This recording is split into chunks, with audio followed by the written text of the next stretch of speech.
I much more prefer this. So, I got a quick story to tell you, and I recognize we have kids, so I'm not going to make this long.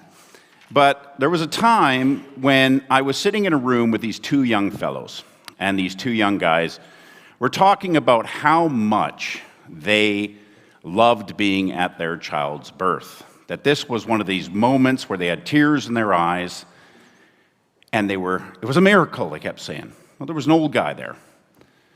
And as I sat there, they talked about it again and again and again. And this old guy said, "Oh, my heart breaks. In my day, we couldn't go." Well, the young man left, and I looked at the young man and the old man, and I said, "They are full of it." That was the craziest thing I've ever seen. He said, "Why? What happened?" So I told him right away. I said, "The first time I walk in, a guy's wearing waders. That's the doctor. I didn't know if he was going fly fishing." Then I walk up, and my wife is in such pain, she's now saying things about me that I didn't even know were about me. Then they say, "Oh, go and hold her hand." I tried to hold her hand. It almost fell off. And then they said, "Oh, come take a look at this. This is wondrous." So I poked my nose around. That wasn't wondrous. That was crazy. And they said, "Oh, here comes the baby."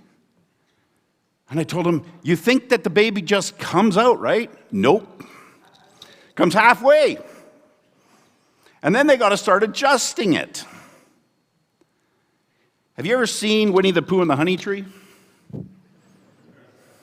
Or Aliens? And they don't look like those cute little cherub babies, my friends. They look scary. And then one of the doctors said on another child, "We can't get it out. Let's bring the vacuum." Anybody ever seen a baby that's had their head vacuumed? Cone heads. Another one used salad dressing prongs or something like that. And I got to tell you, when they're warning you to stay out of the splash zone, that ought to let you know this is not wonderful. In fact, twice I had the doctor look over at me and say, "Please don't pass out. I don't want to have to pick you up." And then you think they're done because the baby comes out? I said to him, "No. Then they want you to cut things." And I'm like, "What do you get paid for?" And then they offer to take part of it that's not even your baby home. And I said, "Why? Plant it under a tree." This is all true. The man's face dropped. And I said, "That was my face when I was there the whole time."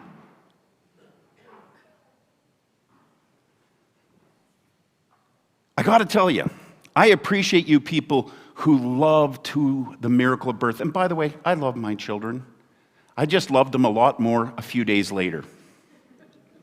Because they don't look like aliens anymore. They don't have that yellow packaging on them. They clean that off. You know what I'm talking about. But you know what it did? I'll tell you what it did for me. Being there, though I hated every minute of it, and I did, I'd much rather be like you old guys where you're sitting with your cigar out in the visitor's room. That would have been my ideal. But I'll tell you what I got out of it. 2 of my kids were born within a week of Christmas.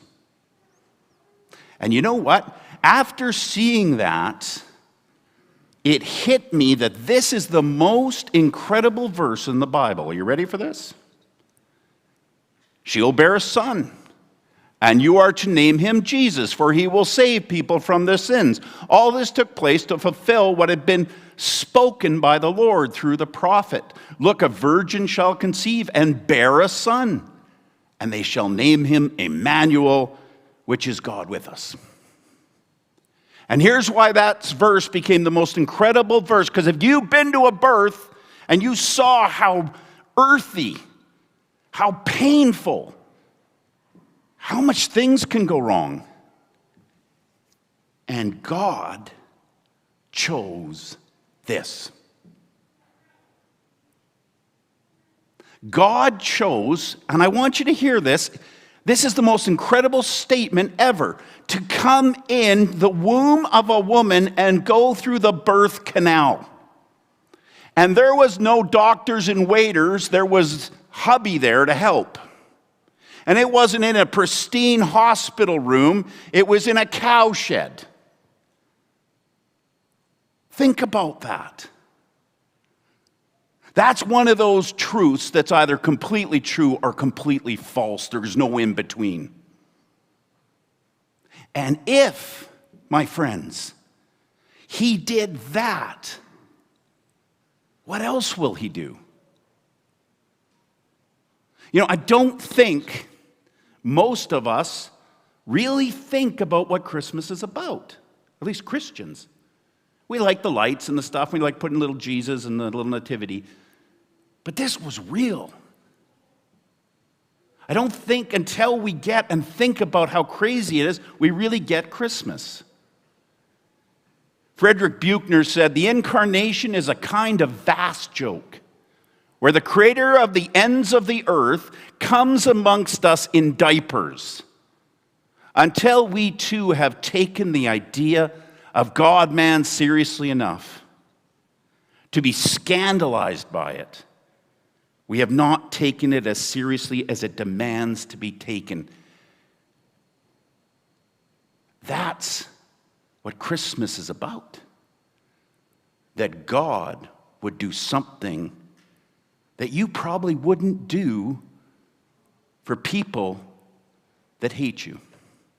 And that's who he did it for. You know, we all love the truth of this, but I want you to understand, he became fully human. Do you know why? Because Jesus Christ is the greatest humanist that ever lived. He loves humanity more than anyone has. He not only created them, but he became one to save them. Jesus Christ became incarnate for one purpose: to make a way back to God that man might stand before him as he was created to do, the friend and lover of God himself. He chose the lowliest among the lowly.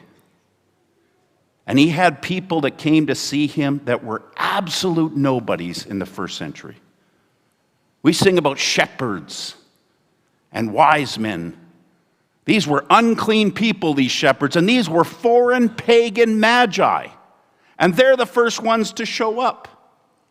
And who becomes the first evangelists? Women. In that culture, women weren't even allowed to have an opinion. Right from the beginning, he came. And he did it in such a way that he doesn't leave us with any options. We either go, that's the kind of God we want, or we say, no thanks. But there's no options with Jesus. That's either God or it's not. There is no other way.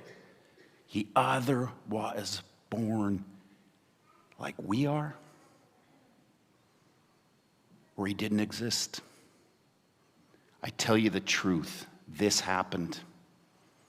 This is more historical than anything else you'll see in antiquity. And it's an incredible thing.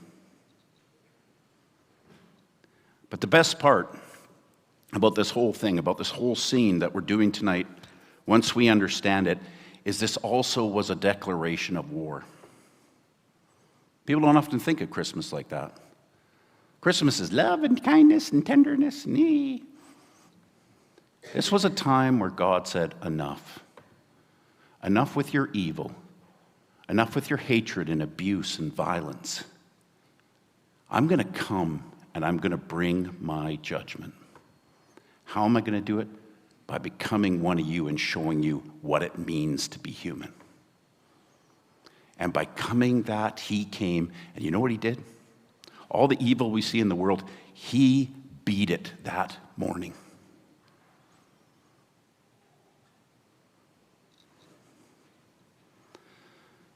Our culture has downgraded the Christmas stories into sweet little songs and primary school nativity plays.